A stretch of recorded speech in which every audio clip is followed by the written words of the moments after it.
Have you ever wondered why Nigeria, a nation bursting with culture and energy, is proudly called the Giant of Africa? Or why its administrative heart moved from the bustling coastal city of Lagos to the calm, organized center of Abuja?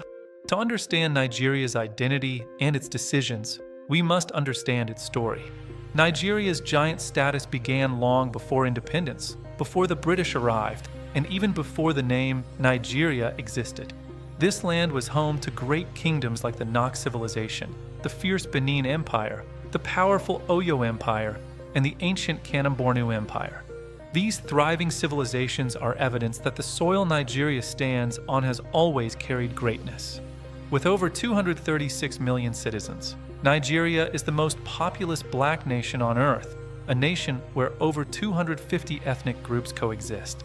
Over 500 languages ripple through its streets, markets, homes, and festivals, showcasing immense cultural richness. Population means power, labor, creativity, and potential, making Nigeria a true giant. In 1956, everything changed when oil was discovered in Oyo Empire, transforming Nigeria overnight into a leading oil producer. Beyond oil, Nigeria's economy is diverse, with agriculture feeding West Africa, banks expanding across the continent, and tech hubs rising in Lagos and Abuja. Nollywood is the world's second-largest film industry, and Afrobeats musicians are taking over the globe. Nigeria's economy consistently ranks at the top in Africa, a giant by numbers and influence. Nigeria's military, one of Africa's largest and most capable, has shaped the peace and security of the continent. From peacekeeping missions in Liberia to Sierra Leone and Sudan, Nigeria has repeatedly acted as a stabilizing force. Politically, through ECOWAS and the African Union, Nigeria commands a seat near the head of the table, marking its influence and leadership. Nigeria exports more cultural influence than any other African nation, from the irresistible rhythm of Afrobeats to the global domination of Nollywood films.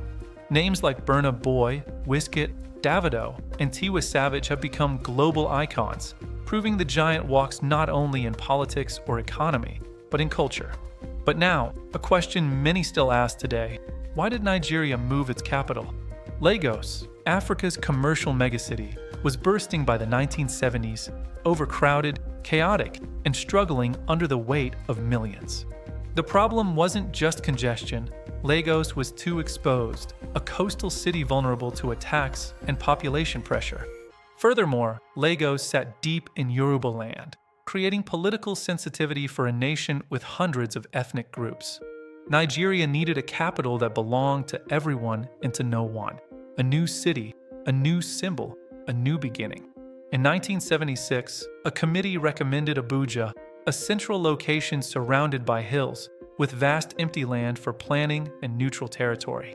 Architects from around the world designed a modern capital from scratch, with roads, bridges, districts, parks, and government zones. On December 12, 1991, Abuja officially became the capital of Nigeria. Today, Abuja stands not only as Nigeria's administrative center, but as a symbol of unity, organization, neutrality, and possibility. It represents the balance between Nigeria's past and its future. Nigeria is called the Giant of Africa not by accident, but by destiny, written through its people, culture, economy, military, and influence. And Abuja stands as a reminder that nations evolve, adapt, and grow. The giant continues its journey, and its story is still being written.